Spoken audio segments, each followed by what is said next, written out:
So the next question from for the panel is, we are all in an English-speaking country at a conference at a time of great intersection of languages and culture. Can you say something about the ability of English to expand on the kind of ideas all of you expressed here?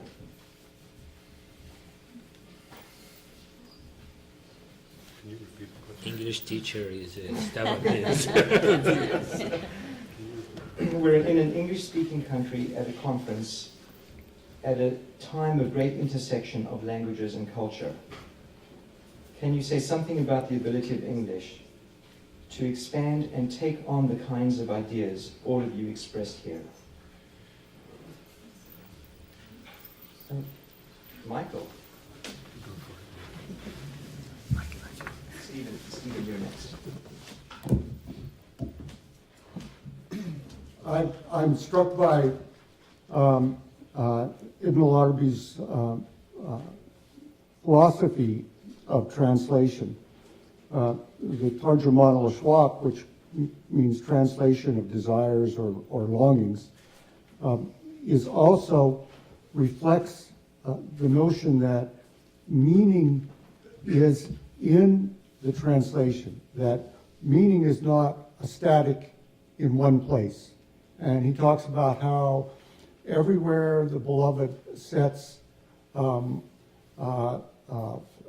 foot, blossoms up as a garden, and as soon as she leaves, it becomes a desert again.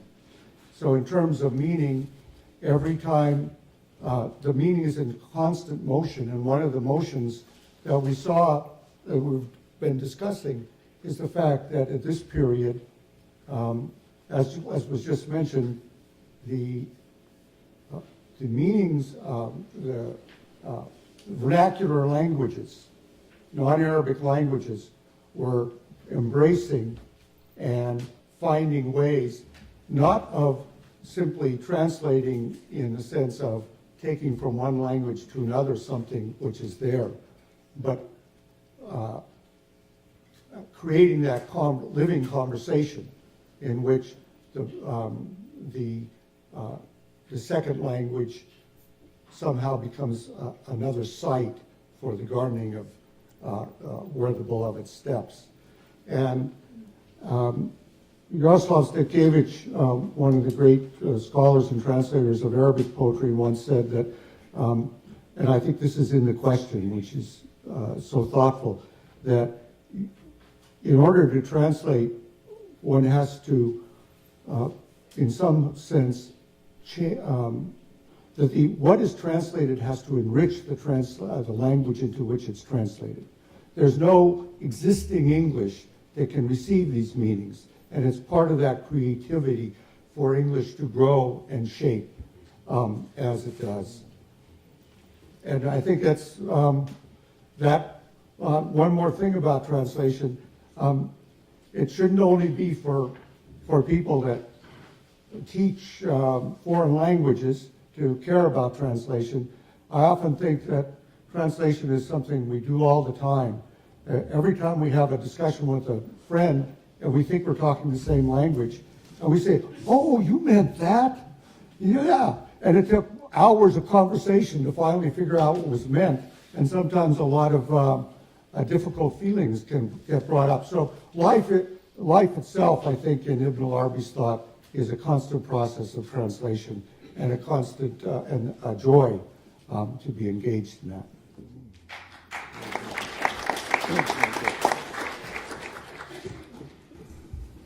Stephen? I just want to add a few reflections because unlike all the other panelists here, I've spent rather a long period of time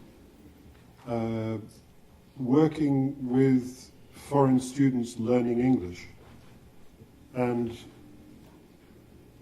I often wondered why I got into it in the first place, because it was, as it were, accidental. When I first started in the 70s, English could not have been described at that point really as a world language. Now, absolutely no doubt, it is a world language and rapidly changing. And I want to add one thing to what Michael said. I mean, it's perfectly obvious to all of us that there have been various forms of English perfectly adequate. The kind of language spoken in America and is already multiple from West Coast to East Coast. It is added another dimension by all the Englishes which exist in Britain. I think we have to be very careful to realize that even on this kind of horizontal level, there are as many languages as there are peoples and individuals. So this is a highly complex process where there is an evolution of expression which is taking place constantly. And the language itself is just a vehicle which is being transformed in the process of expressing meaning. And there is no doubt in my mind, having come into the sort of publishing of Ibn Arabi, that when a book appears in English, which has been locked up, as it were, in the Arabic language, it is an actual event.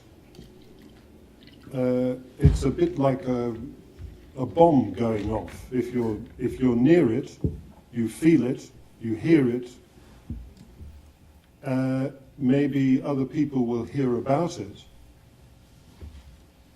But the event itself is absolutely real and is transformative because there is something about this meaning which is desperately trying to convey itself to all of us.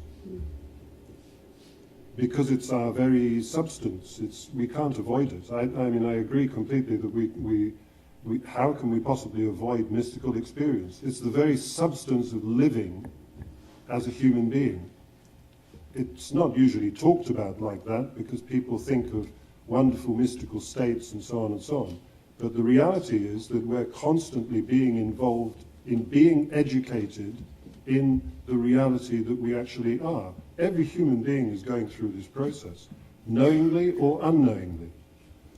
So to come across these two giants who are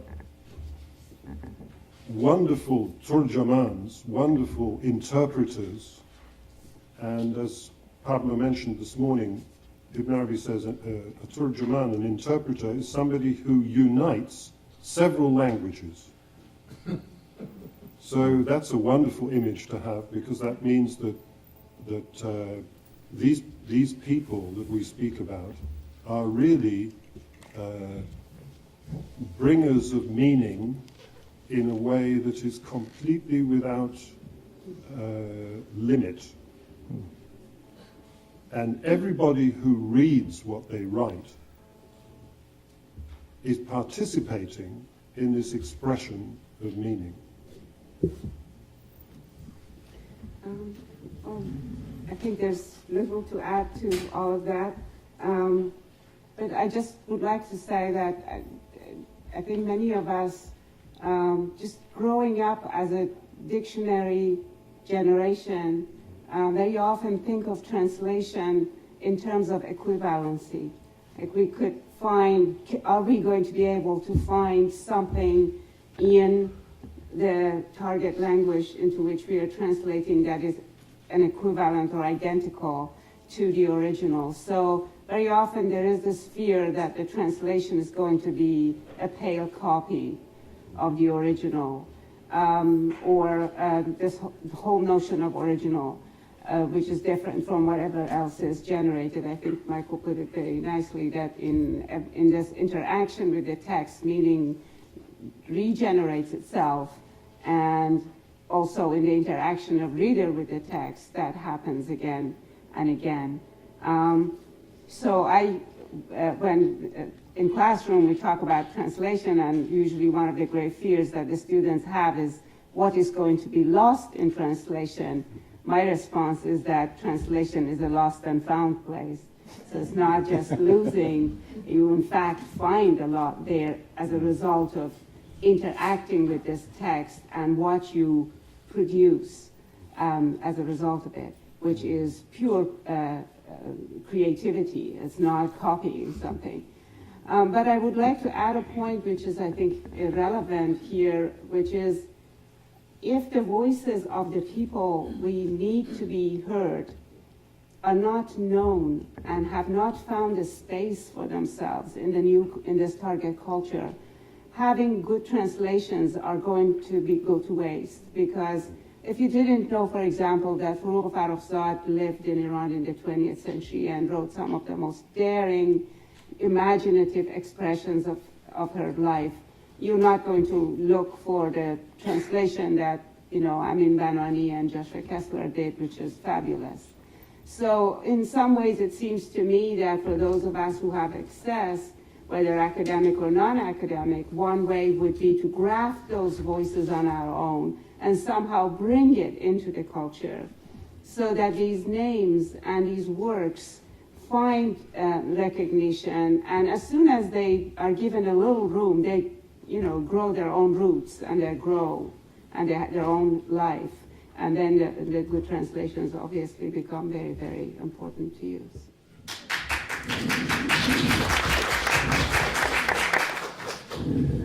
I just want to spin off from that a little bit further, again, with the theme of verticality, and note that one of the ways when you read Ibn Arabi Rumi, you actually will know you understand it, is if you can see the haq, the reality that it's talking about, in all the other equivalent forms around you. So I can still remember the point at which, having fallen in love with Rumi, I suddenly realized that Emily Dickinson was writing Rumi's quatrains, and that Walt Whitman was writing his own Masnavi, and that Rilke was writing his own Divan Shams.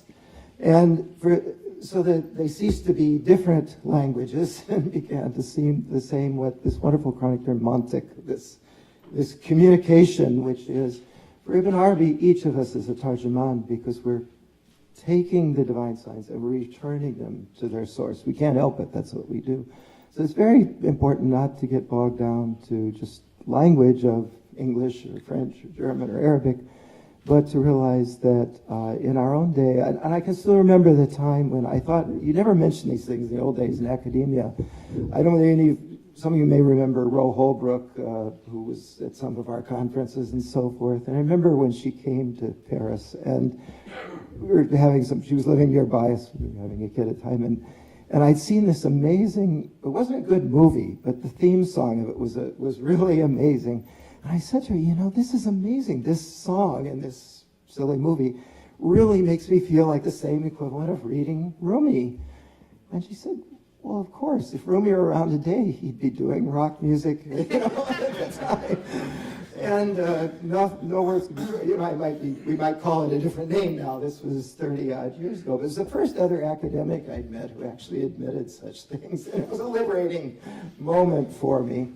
And so all artists are the creators. They're creating this connection. Some are more effective at it, some are others. And and this is, people don't realize that it's after this time that people basically created the tariqa system. It's when the customs of ziyarah, the social institutions that we associate with traditional Islam, as Mahmoud keeps reminding us from this time, most of those were created very creatively in this period, this post-Mongol period that they really spread all over the Muslim world. So we're institution creators. We're, if you decide that this particular film will communicate something better to people of other languages, that's what these great people were doing. And it just takes all sorts of forms. If I can be just one other thing, because we're going to have dance and music tonight. But I wish you could have been there when Pierre Lorry is another French scholar that a lot of us know and so forth. And I remember about 12 years ago that I was in depressing divorce and everything, and his wife taught dance therapy. And so he and I were shanghaied to go out to this monastery in the country where they had a drummer and all of these very gymnastic, aerobic people who were going to learn the dance therapy and everything. And here are these two super uptight scholars, in the midst of all these, very, 10, 15 years older than all of the people in the class. But boy, did I learn something about overcoming the nafs that I'll never forget by having to be there.